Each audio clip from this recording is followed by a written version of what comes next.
araw meron. Tapos sinong babae na yun. Yun yung time na magkasama kayo.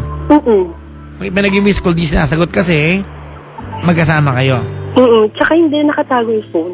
Ayan. Ganun na gawin natin Sheila. Alright.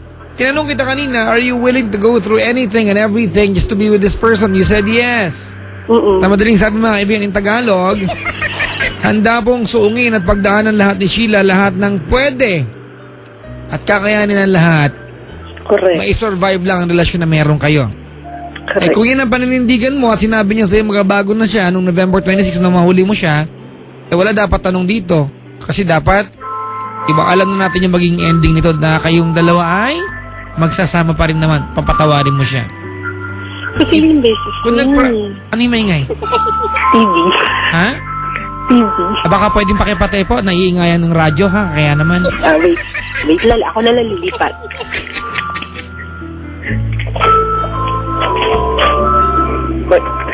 Ayan, hello.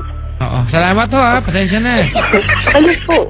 Kausap niyo ako eh, nagti-TV pala kayo. Hindi ba tingin na anak ko eh.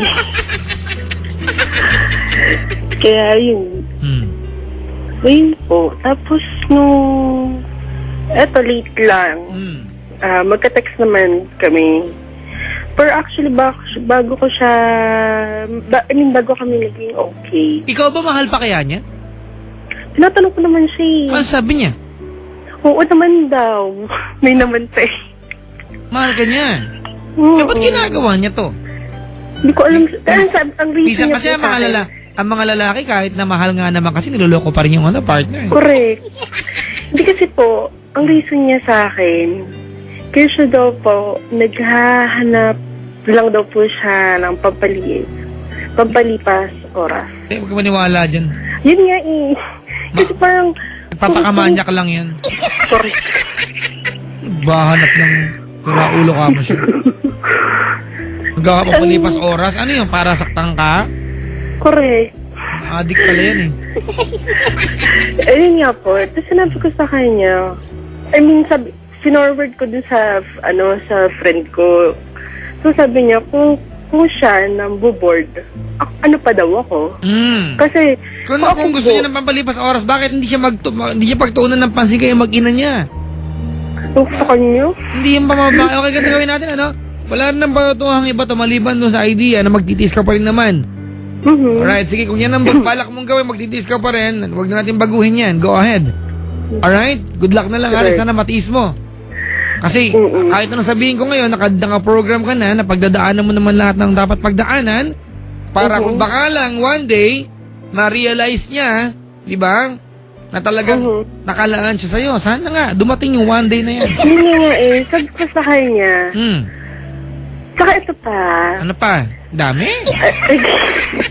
Hindi po kasi, may pinagseselosan siya. Ang pinagseselosan niya, yung pinsan niya. Which is yung pinsan niya, kaklose ko lang. Galit na galit siya sa akin. Pag nakikita niya kami magkausap. Kasi, usually po, pag nagiinuman kami, minsan kami dalawa, nung pinsan niya, kami natitira. Kasi kami naglilipit eh. After namin magligpit. Parang hindi rin kasi magandang nakikipag-inuman ka rin, te. Hindi po, sa kanila lang naman eh. Within the family. Ay, wala akong pakialam doon, pero parang hindi naman din maganda.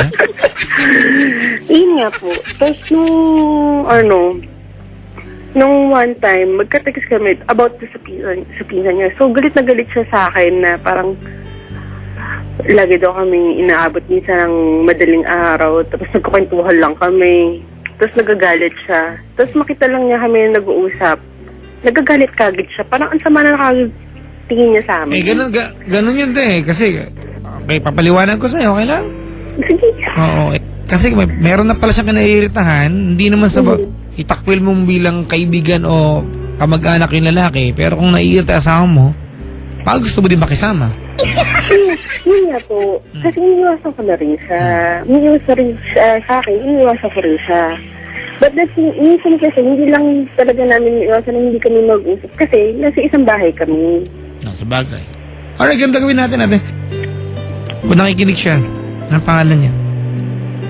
Ay, naku, hindi nakikinig yun. Halimbawa? Nasa inuman. Halimbawa? Hmm. Ay, sabihin ko? Hmm. Sana nga, magbago na siya. Hindi niya na talaga ulitin yung mga ginagawa niya sa akin. Ano ba trabaho ni Mister? Wala. Tambay. Yan, mahusay. Tuloy mo. Yun lang.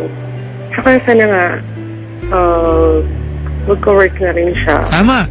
Magtrabaho. Ano ba tinapos si Mister? Alam ko hindi niya natapos sa Ha? Hindi mo alam? Asawa mo? Hindi ko... Hindi, ang alam ko hindi niya natapos. Ganon. Kasi nagloko na siya eh. Mahusay. Nasama ka pa. Ay, nakatapos naman ako doon. Ayun. Tapos, saka isa pa doon, sana maging, ano rin siya sa anak niya, I mean, maging focus na lang din siya sa bata na parang, minsan kasi yung bata, hinahanap na rin siya. So, parang gusto nung anak ko na, mami, punta tayo sa kabila. Ako, siya na yung nag-aya sa akin. Alright. Sheila, walang dapat sabihin sa'yo kasi buo yung loob mo sa dapat mong gawin. Alright, so ganun na lang. Total, sinabi niya noong November 26 na magbabago na siya. So, obserbahan natin, di ba? Baka naman kasi totoo na to this time, di ba? Sana totoo na to, ha? Sana totoo na to. Pero kung hindi naman, wag mo hayaan na niloloko. Palayain mo sarili mo kung puro impyerno aabutin mo dyan, okay? Yep. Salamat sa pagtawag. Salamat din po. Kaya mga kaibigan, si Sheila, parang wala ko na itulong kasi walang dapat gawin.